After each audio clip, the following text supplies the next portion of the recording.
Para pria berjubah hitam itu menjerit ketakutan, lalu mereka menyerang dengan putus asa. Serangkaian serangan mengerikan meletus, tetapi begitu serangan mereka meletus, mereka langsung menghilang. Kemudian, satu persatu, para pria berjubah hitam itu terbang ke mulut iblis tulang dan menghilang. Tinggalkan beberapa pertanyaan, seru Luming cepat, takut ditelan oleh iblis tulang. Iblis tulang itu mengangguk dan menghisap dengan kuat. Selusin pria berjubah hitam terbang ke mulut iblis tulang dan ditelan. Hanya dua dari mereka yang tidak tertelan, tetapi mereka juga ditinggalkan dan jatuh ke tanah. Ini, klan jiwa es, Xuanzong yang kosong naik turun, semuanya bingung, merasa seperti sedang bermimpi. Lebih dari selusin pria berjubah hitam, masing-masing dari mereka, adalah eksistensi yang menakutkan, dan masing-masing memberi mereka perasaan bahwa mereka tak terkalahkan. Baru saja, salah satu dari mereka menebas leluhur bangsa Bingpo dengan satu pisau. Dari leluhur Bingpo, mereka mengetahui bahwa yang terburuk dari orang-orang berjubah hitam ini adalah Raja Dewa Empat. Orang sekuat itu, tiba-tiba muncul, itu adalah eksistensi dari domain bintang Qintian, bisa jadi penguasa domain Qintian Xing. Namun, begitu banyak orang kuat ditelan oleh seorang pria rendah hati di samping Luming. Dan pria besar ini tampaknya sangat mendengarkan Luming. Saat ini, Luming berada di hati semua orang, dan sungguh tak terduga. Ternyata dia dikelilingi oleh orang kuat yang mengerikan. Pantas saja dia sangat tenang sepanjang jalan. Kepala klan Bingpo bergumam, tetapi ia merasa lega. Setidaknya, mereka selamat. Ayo, siapa kau di belakang? Katakan saja, aku akan bersenang-senang. Luming menghampiri dua pria berjubah hitam terakhir dan mulai mengajukan pertanyaan. Kalau kau mau membunuh, jangan harap kami bisa bicara sepatah kata pun. Kata seorang pria berjubah hitam dingin. Mulut keras, tatapan Luming dingin, lalu ia melangkah maju. Ia berada di lengan seorang pria berjubah hitam, dan langsung meremukkan lengannya. Namun pria berbaju hitam itu hanya meraung pelan, dan menatap Luming dengan dingin tanpa berkata sepatah kata pun. Luming, sepertinya orang-orang ini adalah mayat yang dilatih khusus. Tulang mereka sangat keras, hampir mustahil untuk meminta informasi. Kau bisa memberikannya padaku dan aku akan mencari jiwa-jiwa dan memeriksanya. Kata setan tulang, orang mati lagi. Tatapan Luming dingin. Saat itu, di istana surgawi Jiujue, ia pergi ke Kam Singkong dari keluarga Wu, dan dibunuh oleh beberapa mayat. Apakah kedua kelompok mayat ini dikirim oleh pasukan yang sama? Baiklah, kuserahkan padamu. Lu Mingdao, iblis tulang mengangguk dan melangkah maju untuk mencari jiwa. Namun, ketika iblis tulang mulai mencari jiwa, kedua pria berbaju hitam itu berteriak getir dan tubuh mereka bergetar. Kemudian kepala mereka meledak dan jatuh. Seperti yang kuduga, jiwa mereka telah dikurung dengan ketat. Begitu mereka digeledah, mereka akan meledak. Troll itu menggelengkan kepalanya. Sialan, gumam Luming. Orang-orang ini pasti dikirim oleh orang-orang yang mencuri kristal 9 Jue. Sayangnya, petunjuknya kembali terbongkar. Kepala suku Bing, berkemas dan ayo kembali. Kemudian, Luming berkata kepada pemimpin klan Bingpo. Bagus, bagus. Pemimpin klan Bingpo mengangguk berulang kali. Saat ini, posisi Luming di hatinya sudah tinggi dan tak tersentuh. Selama Luming memberi perintah, dia dapat dengan mudah mendominasi wilayah Qintian Xing. Tentu saja, Luming tidak berniat mendominasi wilayah Qintian Xing. Setelah membersihkan medan perang, mereka pergi satu demi satu. Setelah beberapa waktu, klan Bingpo kembali ke wilayah klan Bingpo, sementara Luming dan Kong Xuanzong kembali ke langit Xuanxing. Tak lama kemudian, berita tentang Perang Dunia Pertama klan Es Gelap menyebar ke seluruh wilayah Qintian Xing secepat badai. Seluruh wilayah Qintian Xing terguncang, bagaikan angin kencang yang menyapu puluhan lapisan, membuat banyak orang terkejut. Seperti yang kita semua tahu, langit akan berubah. Benar saja, tak lama kemudian, salah satu dari tiga penguasa, Guru Suci Tanah Suci Wuliang, secara pribadi memimpin orang-orang ke Xuanzong, menyatakan kesediaannya untuk mengikuti perintah Kaisar. Guru Suci Tanah Suci Wuliang ditakut-takuti oleh klan Es Gelap. Setelah melarikan diri kembali ke Tanah Suci Wuliang, kekuatan Luming terlalu kuat, dan ia masih berkembang pesat. Bahkan jika ia bersembunyi di Tanah Suci Wuliang dan membela diri, ia tetap merasa gelisah. Ia hanya memimpin orang-orang untuk menyerah. Permusuhan antara Tanah Suci Wuliang dan Lu Mingji tidak besar.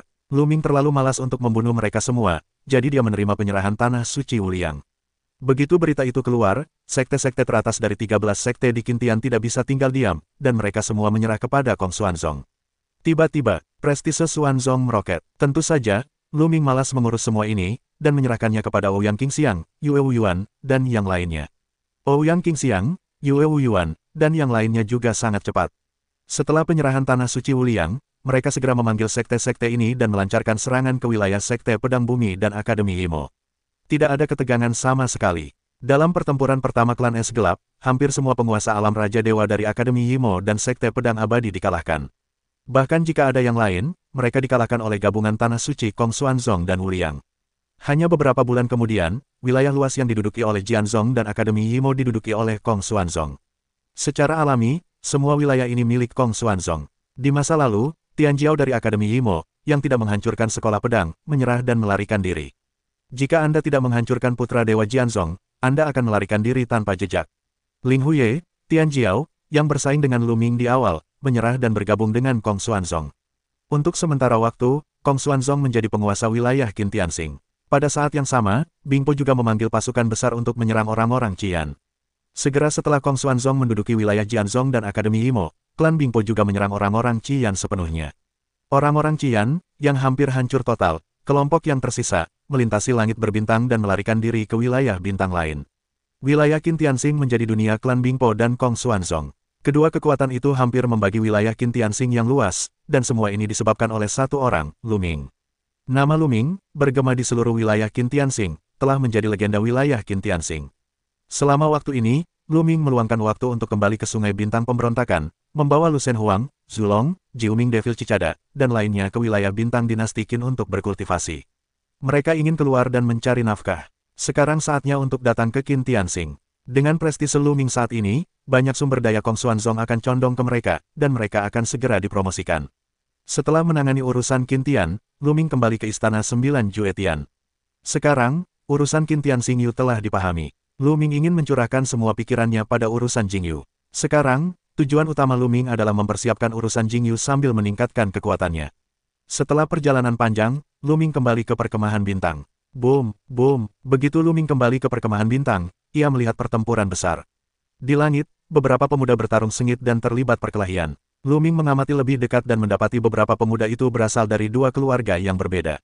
Beraninya kau memfitnah keluarga Liuku karena mencuri Jiu Jue Senjing. Kau ingin mati, seorang pemuda meraung. Bukan kau, siapa keluarga Liu? Pemuda yang melawannya mencibir. Kubilang itu 9 Jue Senjing yang dicuri oleh keluarga Zhangmu. Keluarga Zhangmu adalah dalang di balik layar. Pemuda itu meneguk ludah, kentut, bunuh. Pertempuran antara kedua belah pihak tak terpisahkan, dan ada banyak orang di sekitar. Pada akhirnya, kedua belah pihak terluka dan kedua belah pihak saling takut. Baru setelah itu mereka mengakhiri pertempuran dan mundur. Lu Ming berpikir sejenak dan langsung pergi ke tempat tinggal para pedagang biru. Apakah kalian sudah mendapatkan 9 kristal ajaib? Tanya Lan Sang sambil tersenyum. Sudah. Lu Ming tersenyum, lalu mengeluarkan 9 kristal ajaib dan memberikannya kepada Lan Sang. Petik 2. 9 kristal ajaib, biarkan pedagang biru memberikannya kepada Raja Surga. Setelah itu, tidak akan ada lagi yang tersisa darinya. Aku tidak salah paham. Pedagang biru tertawa, lalu menatap Lu Ming dengan saksama dan berkata, seharusnya kalian telah berlatih 1000 jalan langit dan bumi dan menguasai berbagai kekuatan magis. Lu Ming terkejut sekaligus lega. Menurut Jingyu, rahasia kristal ajaib langit dan bumi diperoleh dari sebuah peninggalan kuno, dan hampir tidak ada yang mengetahuinya. Namun, hampir tidak ada yang tahu, bukan berarti tidak ada yang tahu. Sebagai guru Jingyu, Lan Sang tahu itu wajar. Ya, Lu Ming mengangguk mengakui, mengendalikan berbagai macam kekuatan itu baik dan buruk. Keuntungannya adalah bisa membuat kekuatan tempur kalian menjadi sangat kuat. Setiap kali kamu menembus level tertentu, kekuatan tempurmu akan melonjak, jauh melampaui rekan-rekanmu, tetapi ada juga banyak kekurangannya. Pertama, kamu membutuhkan terlalu banyak energi untuk kultivasi. Di luar dugaanku, kamu bisa berkembang begitu cepat. Petik 2. Kedua, kamu perlu memahami faktor kekuatan ilahi yang asli. Bagi orang biasa, untuk memahami faktor kekuatan ilahi semacam itu, kamu harus menghabiskan seluruh hidupmu. Terlebih lagi, kamu harus memahami begitu banyak jenis kekuatan. Lan Sang mengucapkan kata-kata ini dalam satu tarikan napas, lalu berhenti sejenak, merenung sejenak, dan berkata, oleh karena itu, kau harus berlatih sesuai kemampuanmu. Jumlah kekuatan suci bukanlah semakin banyak yang kau kuasai, semakin baik, tetapi sesuai dengan kemampuanmu sendiri. Jika latihanmu sangat terpengaruh, kau harus mengurangi kekuatan suci kultivasimu. Baiklah, Lu Ming mengerti. Lu Ming mengangguk, sesuatu yang telah ia temukan sejak lama. Oleh karena itu, selama periode waktu ini, ia telah memperoleh produk ajaib dan metode sihir lainnya, tetapi tidak mempraktikkannya. Aku khawatir aku terlalu rakus untuk mengunyahnya. Tunjukkan padaku semua kekuatan yang kau kendalikan. Sejauh mana aku bisa melihat kendalimu? Kata Lu Ming. Lu Ming mengangguk, lalu menunjukkan 7 jenis kekuatan sihir yang kini ia kendalikan satu persatu. Kekuatan ilahi utama telah bangkit ke faktor kekuatan ilahi aslinya. Tingkat kebangkitan kekuatan pedang abadi adalah 99%, dan yang lainnya masih jauh tertinggal. Gumam Lan Sang, lalu sebuah jimat giok muncul di tangannya dan menyerahkannya kepada Lu Ming, sambil berkata, di antara kekuatan yang kau kendalikan, aku paling akrab dengan kekuatan dominasi. Kekuatan ilahi yang kukendalikan saat itu juga merupakan kekuatan dominasi. Lihatlah beberapa pengalaman latihanku. Untuk kekuatan lain, aku butuh waktu untuk mempersiapkan diri. Kau kembali dulu dan datanglah padaku setelah beberapa saat, dan aku akan mengajarimu untuk melatih kekuatan lainnya. Terima kasih, Paman Lan. Lu Ming mengambil jimat giok dan mengucapkan terima kasih dengan cepat. Lan Sang adalah guru Jing Yu saat itu. Sebelum inti bintang dihapuskan, ia berada di puncak Taiksu Seng Chao, yang sulit diprediksi. Dengan pengalaman dan bimbingannya dalam berlatih, kecepatan Lu Ming pasti akan meningkat tajam dan ia akan lebih jarang tersesat. Baiklah, kembalilah dan lihat dulu. Jalan komersial, Lu Ming pergi dan meninggalkan tempat tinggal para pedagang biru dan pergi ke rumahnya sendiri. Namun, ketika ia hampir sampai di rumahnya, ia melihat dua pemuda bertarung dengan sengit. Lu Ming memang aneh. Dulu, meskipun perkemahan bintang penuh dengan persaingan, frekuensi pertempuran tidak begitu tinggi. Ia baru saja kembali dan melihat beberapa pertempuran. Di tepi, ada banyak orang yang menonton. Lu Ming melihat Wu Ming dan Wu Yue sekilas. Lu Ming Fei lewat. Lu Ming, kau kembali. Wu Mingwu semakin sering melihat Lu Ming, dan sangat gembira. Itu Lu Ming. Yang lain juga melihat Lu Ming, terutama keluarga Jin dan Tian Jiao dari keluarga Qin. Ketika mereka melihat Lu Ming, mata mereka berbinar takjub. Di mata mereka, sebagian besar Lu Ming akan mati di wilayah bintang Qin Tianxing. Tanpa diduga, Lu Ming tidak mati dan kembali ke perkemahan bintang, yang membuat pintu lainnya sangat tidak nyaman. Lu Ming langsung mengabaikan keluarga Jin dan Tian Jiao dari keluarga Qin. Ia berlutut di samping Wu Ming dan Wu Yue, lalu bertanya, ada apa? Begitu aku kembali, aku melihat beberapa perkelahian. Bukan karena Jiu Jue Senjing, tanya Wu Ming. Jiu Jue Senjing. Lu Ming terkejut karena Jiu Jue Senjing belum diserahkan ke wilayah Qin Tianxing. Apa hubungannya dengan keluarga-keluarga bangsawan ini? Meskipun Jiu Jue Senjing tahu keberadaannya, itu juga menegaskan satu hal, yaitu, ada agen internal di Istana Surgawi Jiu Jue yang membantu orang luar mencuri 9 Jue Senjing. Namun, pihak internal tidak ditemukan. Oleh karena itu, keluarga-keluarga besar di Istana Surgawi Jiu Jue saling curiga. Terutama beberapa keluarga bangsawan yang saling membenci dan memfitnah, dan kontradiksi alami semakin meningkat. Jelas Wu Ming. Oleh karena itu, di perkemahan bintang, para Tian Jiao dari keluarga-keluarga bangsawan besar saling bertarung. Di luar perkemahan bintang, semua keluarga bangsawan bahkan saling serang. Beberapa keluarga bangsawan telah membunuh Mata Merah. Sekarang, Istana Surgawi Jiu Jue sedang kacau. Wu Yue menjelaskan, aku tidak menyangka. Di udara, dua pemuda bertarung sengit selama ratusan jurus, dan yang terakhir lolos dengan serius dan pertempuran berakhir. Lu Ming dan Wu Mingwu semakin banyak berbicara, lalu terbang kembali ke tempat tinggal mereka. Beberapa Tian Jiao dari keluarga Qin dan keluarga Jin, melihat ke arah kepergian Lu Ming, bertukar beberapa patah kata, dan meninggalkan perkemahan bintang satu demi satu. Kebanyakan dari mereka kembali untuk melaporkan berita. Tuan muda, ketika Lu Ming kembali ke halaman lain, Qiu Yue terbang, wajahnya penuh kegembiraan. Lu Ming kembali ke Qin Tianxing sendirian untuk merebut 9 Jue Senjing. Dia selalu khawatir, sekarang dia merasa lega melihat Lu Ming kembali. Qiu Yue, kau, kultivasimu, telah mencapai terobosan lagi. Lu Ming menatap bulan musim gugur dengan ekspresi terkejut. Sudah lama aku tidak melihatnya. Kultivasi Qiu Yue telah menembus setengah langkah alam dewa. Lu Ming tercengang. Kultivasi Qiu Yue telah mencapai setengah langkah Raja Dewa. Ketika Lu Ming pergi ke wilayah bintang dinasti Qin, kultivasi Qiu Yue hanya 9 kali lipat dari dewa. Ditambah lagi, waktu perjalanannya hanya beberapa tahun sebelum dan sesudahnya. Kecepatan ini terlalu berlebihan. Ya, Qiu Yue mengangguk dan berkata, ini terutama karena aku mendapatkan warisan terakhir kali, dan masih banyak hal yang belum kucerna, jadi selama periode waktu ini, kemajuan kultivasiku begitu cepat. Bagus, bagus, bagus. Lu Ming sangat gembira. Semakin cepat bulan musim gugur berkembang, ia tentu saja senang. Setelah mengobrol dengan Qiu Yue sebentar, mereka pergi ke sebuah ruangan untuk berlatih. Namun, setelah Lu Ming memasuki ruangan, hatinya sulit untuk tenggelam. Dalam benaknya, ia selalu diganggu oleh orang-orang di balik 9 Jue Senjing. Siapa yang ada di balik layar? Apa tujuannya? Lu Ming mengerutkan kening dan merenung. Ia merasa bahwa orang di balik layar telah memerintahkan klan es gelap untuk mencuri kristal ilahi 9 Jue, tetapi ia tidak mengambilnya. Tujuannya tentu saja tidak sesederhana itu. Petik 2. Bagaimana kita bisa mengetahui siapa dalangnya? Bisik Lu Ming. Dalang itu telah mengirim orang mati untuk membunuhnya. Jika ia tidak menemukan dalangnya, Lu Ming tidak akan tenang seharipun. Siapa yang tahu apakah ia akan dibunuh oleh orang-orang ini ketika ia keluar nanti? Lu Ming tidak dapat menjamin bahwa ia akan selalu terhindar dari bahaya. Bagaimana kita bisa mengetahui siapa dalangnya?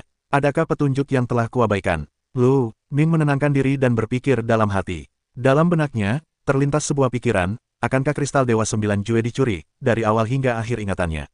Tunggu, tiba-tiba, mata Lu Ming berbinar, dan ia menyadari bahwa ia telah melewatkan sebuah petunjuk penting. Petunjuk ini adalah Gunung Mordu.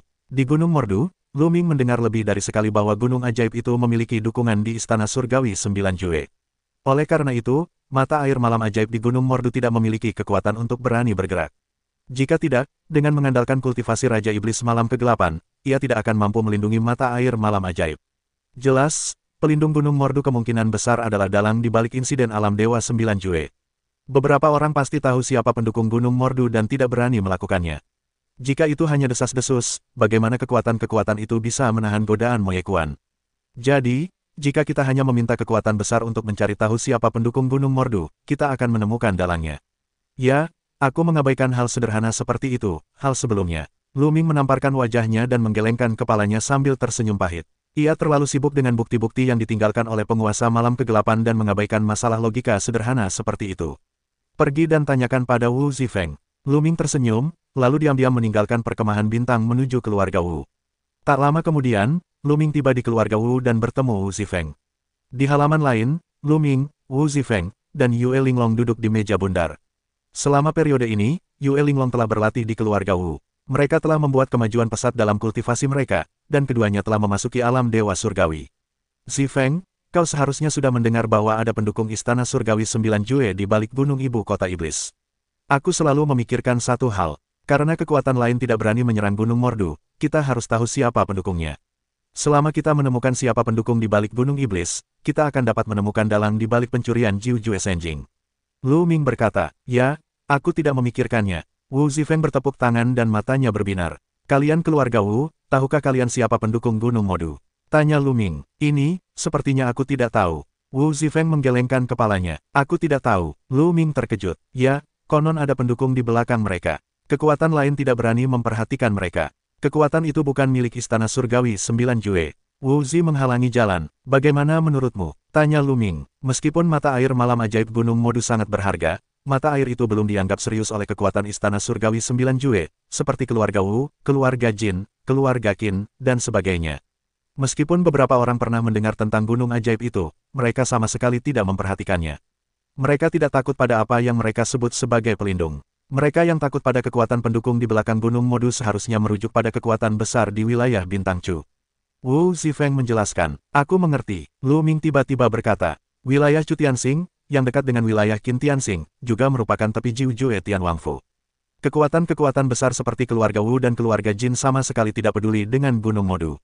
Tentu saja, tidak ada rasa takut. Mereka yang ingin menyerang gagasan Gunung Mordu dan takut pada pendukung Gunung Mordu hanyalah kekuatan-kekuatan di wilayah Bintang Chu Tian. Begitu pula di wilayah Bintang Dinasti Qin, ada kekuatan kecil dengan semacam harta karun, dan mereka akan memperhatikannya. Hanya 13 aliran Qin, atau klan Bingpo dan klan Qian, seperti keluarga Wu dan keluarga Jin, bagaimana mereka bisa peduli terhadap harta karun pasukan yang kecil.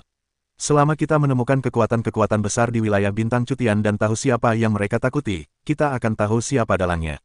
Mata Lu Ming berbinar kembali. Ya, setahu saya, ada dua kekuatan terkuat di wilayah Bintang Chu Tian. Satu adalah Feng Yuezong dan yang lainnya adalah keluarga Han, sebuah keluarga kuno.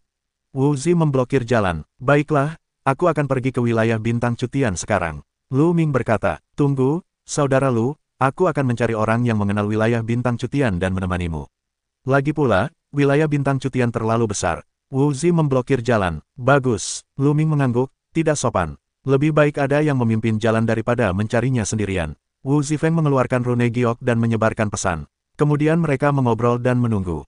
Tak lama kemudian, seorang pria parubaya datang dari rumah sakit lain. Tuan muda, apa yang Anda inginkan dari saya? Pria parubaya itu memberi hormat kepada Wu Zifeng. Wu Shan, begini. Wu Zifeng menceritakan kisahnya lagi dan berkata, Anda dan saudara Lu akan pergi ke wilayah Bintang Chu Tian untuk menanyakannya. Baik, Tuan muda. Wu Shan menerima perintah itu, lalu menatap Lu Ming dan berkata, Tuan Lu, silakan. Baiklah, belum terlambat. Ayo pergi. Lu Ming mengangguk, lalu meninggalkan Linglong bersama Wu Zifeng Yue, dan meninggalkan Wu Shan bersama. Lu Ming tidak kembali ke perkemahan bintang. Ia dan Wu Shan meninggalkan rumah Jiu Jue Tianwang. Kemudian mereka naik susunan transmisi dan berkendara ke wilayah Bintang Chu Sky. Dalam perjalanan, Lu Ming mengetahui bahwa Wu Shan memiliki kultivasi rangkap 3 dari Raja Dewa. Mereka naik susunan transmisi sepanjang perjalanan dan akhirnya tiba di wilayah Bintang Chu Sky. Dua kekuatan terbesar di wilayah Bintang Chu Tian adalah Feng Yuezong dan Han Jia. Kedua kekuatan ini selalu takut untuk menyerang Mordusan. Sebaliknya, mereka sering membeli Moyekuan dari Mordusan. Mereka benar-benar tahu siapa pendukung Gunung Modu. Ini dekat dengan Feng Yuezong. Ayo kita ke markas Feng Yuezong dulu. Usul Wusan. Wushan, kau kenal tempat ini. Kau bisa memimpin jalan, kata Luming sambil tersenyum. Mereka pergi ke markas Feng Yuezong. Namun, ketika mereka tiba di markas Feng Yuezong, mereka tercengang. Hancur, korup, berantakan. Markas Feng Yuezong, gunung-gunung melonjak, bumi terbelah, kuyur runtuh, pemandangan kiamat. Di antara reruntuhan terdapat mayat-mayat. Di daratan yang luas, ada mayat-mayat, dan bau darah memenuhi ruangan. Feng Yuezong hancur. Sialan, kita sedikit terlambat. Lu Ming meraung. Jelas, orang yang bertanggung jawab di balik layar ingin menghancurkan pintu dan menghapus bukti. Pertama-tama, mereka membunuh sekte Feng Yue. Ayo pergi dan cari tahu apakah ada yang selamat. Menahan amarahnya, Lu Mingqiang bergegas maju. Namun, mayat-mayat berceceran di mana-mana. Tidak ada ayam dan anjing sungguhan yang tersisa, dan tidak ada yang hidup. Sungguh kejam, sungguh kejam. Lu Ming meraung. Lu Ming juga orang yang telah melihat kejadian besar, tetapi cara kejam seperti itu masih jarang. Berapa banyak orang yang ada di sekte Feng Yue, yang mendominasi wilayah bintang cutian. Sulit untuk menebaknya, tetapi sekarang mereka semua mati. Satu orang hilang, dan semuanya terbunuh. Sepertinya orang-orang ini tidak butuh waktu lama untuk dibunuh, kalau tidak beritanya pasti sudah menyebar ke seluruh negeri. Wusan mengerutkan kening. Tidak, ayo kita pergi ke keluarga Han, cepat. Wajah Lu Ming berubah. Jika pihak lain menghancurkan Feng Yuezong, dia pasti tidak akan membiarkan keluarga Han pergi. Wajah Go Wusan juga berubah. Mereka segera bergegas menuju keluarga Han. Markas besar keluarga Han juga berada di planet yang luas. Sebagian besar keluarga Han tinggal di pegunungan paling megah di planet ini. Namun, ketika Lu Ming dan Wusan tiba, mereka mendapati gunung-gunung telah runtuh, dan kuil-kuil telah hancur. Di antara bebatuan, terdapat mayat-mayat. Bau darah tercium seperti neraka di bumi. Sialan, Lu Ming meraung. Mereka terlambat lagi. Pihak lain benar-benar kejam. Dua orang tidak mau, di reruntuhan pencarian, untuk melihat apakah kita dapat menemukan para penyintas. Sayangnya, semuanya adalah mayat. Bahkan hewan liar pun terbunuh, dan tak seorang pun selamat. Wajah Lu Ming muram. Ia akhirnya menemukan petunjuknya. Apakah petunjuk itu rusak lagi? Sua, tiba-tiba, suara langit pecah, dan beberapa pria berjubah hitam bergegas keluar dari dinding yang runtuh dan mengepung mereka. Mesin pembunuh yang dingin menyelimuti mereka. Itu mereka. Begitu mereka melihat kostum mereka, Lu Ming menyadari bahwa orang-orang ini sangat mirip dengan mereka yang membunuh Lu Ming di Qintian Xingyu. Orang-orang ini dipenuhi dengan roh jahat yang kuat, seperti iblis. Kalian membunuh semua orang di sini? Tanya Lu Ming, suaranya dingin. Omong kosong, hehe, sepertinya keluarga Han, masih ada beberapa ikan yang lolos dari jaring, dan kembali mencari kematian. Suara seorang pria berjubah hitam terdengar dingin. Tiba-tiba, ia mengeluarkan cahaya pisau di tangannya dan menebas Lu Ming. Orang-orang ini jelas tidak mengenal Lu Ming. Pria berjubah hitam ini memiliki kultivasi Raja Dewa. Melihat Lu Ming sebagai Dewa 6 tingkat, ia berpikir bahwa ia dapat dibunuh dengan mudah. Bunuh! Lu Ming berteriak dan mengepalkan tinjunya. Di pergelangan tangannya, gelam bola bersinar, dan kilatan petir menyambar. Sentuh! Cahaya pisau pria berjubah hitam itu langsung hancur, dan petir menyambarnya. Pihak lain berteriak dan berubah menjadi abu terbang. Satu gerakan, pembunuhan kedua. Pria berjubah hitam lainnya tercengang, lalu meraung, bocah, kau mau mati. Bunuh mereka. 5 pria berjubah hitam lainnya marah dan mulai menyerang bersama. Orang-orang berjubah hitam ini adalah eksistensi terkuat di alam Raja Dewa, yang telah mencapai alam 3 Raja Dewa. Menurut akal sehat, itu sudah lebih dari cukup untuk membunuh Lu Ming dan mereka berdua. Namun, Lu Ming membawa bolanya. Bunuh! Lu Ming berteriak dan melancarkan pukulan lagi. Bola itu meledak dengan sekuat tenaga. Di tangannya, ia mengeluarkan kilatan petir yang pekat. 5 pria berbaju hitam, semuanya diselimuti kilatan petir. Sentuh, sentuh, sentuh. Terdengar ledakan, dan 5 pria berbaju hitam menjerit dan terpental, jatuh terbanting ke tanah. Tubuh mereka telah berubah menjadi kokain dan tak bernyawa. Bahkan eksistensi 3 Raja Dewa pun terbunuh. Sejak bola itu memakan beberapa harta yang dibawa Lu Ming dari kota kuno Xingyue, napasnya menjadi semakin kuat, dan kultivasinya meningkat pesat. Sekarang, ia hampir mendekati 3 harta Raja Dewa. Kekuatannya, tentu saja, semakin kuat. Petir menyambar, dan tidak sulit untuk membunuh Jenderal Raja 3. Ini, Wusan siap bertarung, tetapi ia mendapati musuhnya sudah mati. Tuan Lu Ming, Anda benar-benar pantas mendapatkan reputasi Anda. Wusan menghela napas. Wusan, orang-orang mati ini masih di sini. Itu berarti keluarga Han baru saja dimusnahkan. Mari kita cari lagi, mungkin masih ada orang yang hidup, kata Lu Ming. Segera, kedua pria itu mencarinya di area ini, tetapi mereka berhati-hati. Mereka menahan napas dan menyembunyikan mayat mereka karena takut ditemukan oleh orang mati. Kekuatan keseluruhan wilayah bintang langit Chu jauh lebih kuat daripada dinasti Qin. Sebagai salah satu dari dua penguasa wilayah bintang langit Chu, keluarga Han juga sangat kuat. Mereka jauh lebih kuat daripada orang Qian dan Bingpo di wilayah bintang langit Qin. Jelas ada lebih dari 5 Raja Dewa yang kuat. Mereka dapat dengan cepat membunuh keluarga Han, dan jika mereka bertemu dengan tuan seperti itu, Lu Ming dan yang lainnya akan berada dalam masalah. Hati-hati, ada seseorang. Sambil berjalan, Lu Ming tiba-tiba membuka mulutnya dan menyembunyikan sosoknya bersama Wu San. Sua, sua, sua, sebuah cahaya hitam, naik dari langit, menembus awan, dan menembus langit di alam semesta. Orang-orang mati itu tiba-tiba pergi dari sini. Lu Ming dan Wu San bingung. Mereka merenung sejenak dan terus mencari di area itu, tetapi tidak menemukan apapun.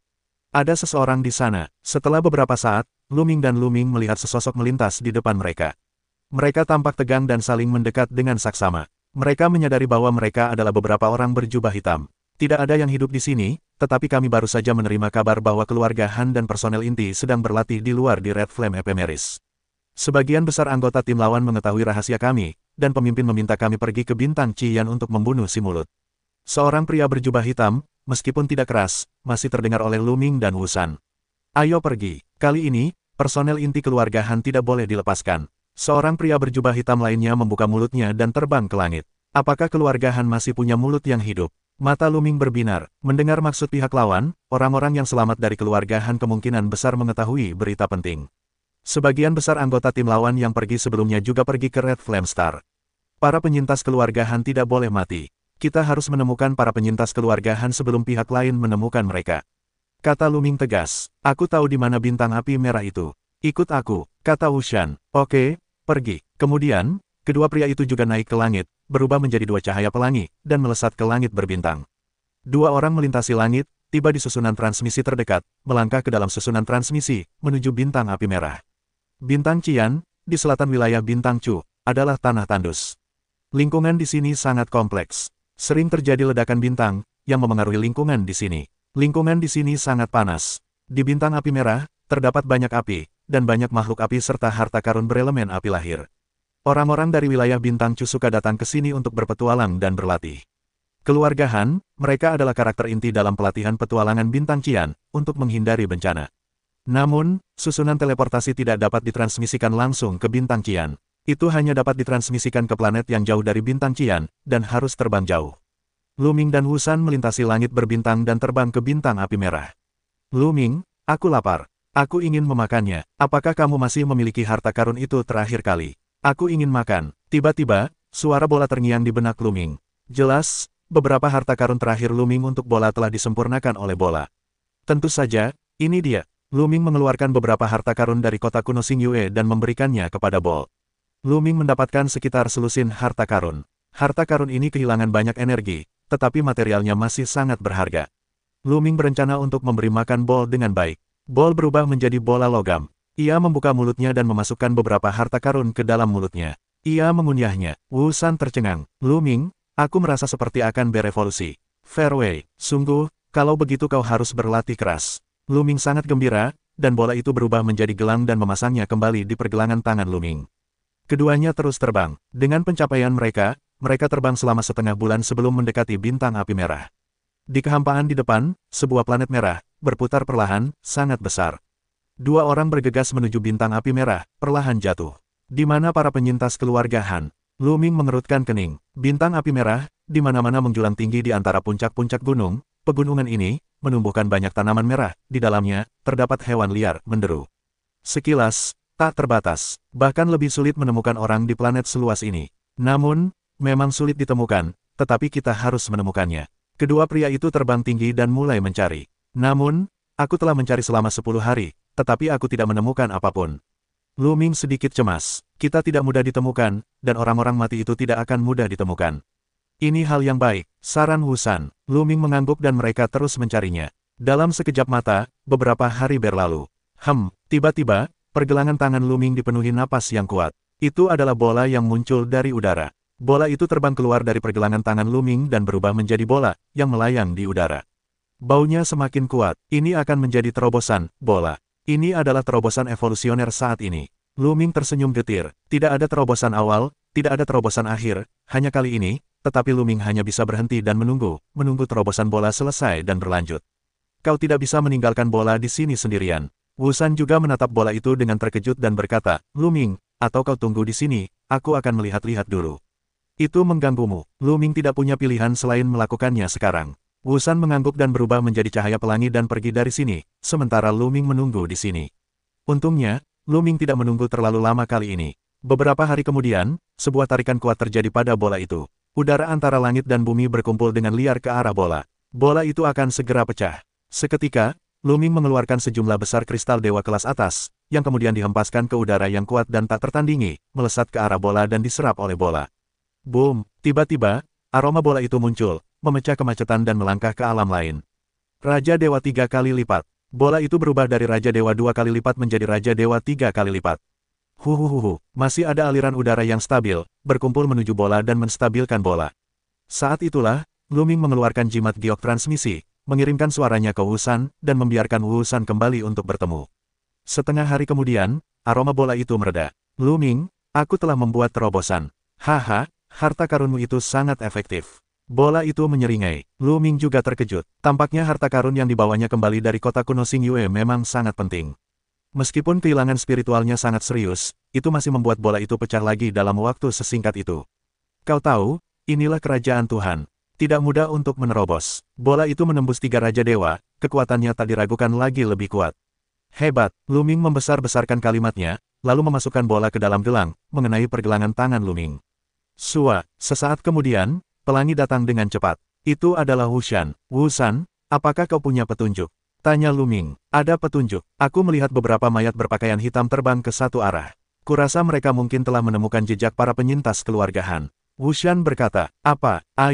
Ayo kita lakukan. Ekspresi Lu Ming berubah. Jika pihak lain menemukan para penyintas keluarga Han terlebih dahulu dan membunuh mereka, petunjuknya benar-benar akan terungkap. Di depan Wu San, keduanya bergegas menuju ke suatu arah. Di lembah api, seorang wanita muda sedang bertarung melawan seekor singa api. Singa api itu sangat besar, tingginya puluhan meter, kuat, dan penuh dengan kultivasi Dewa 8.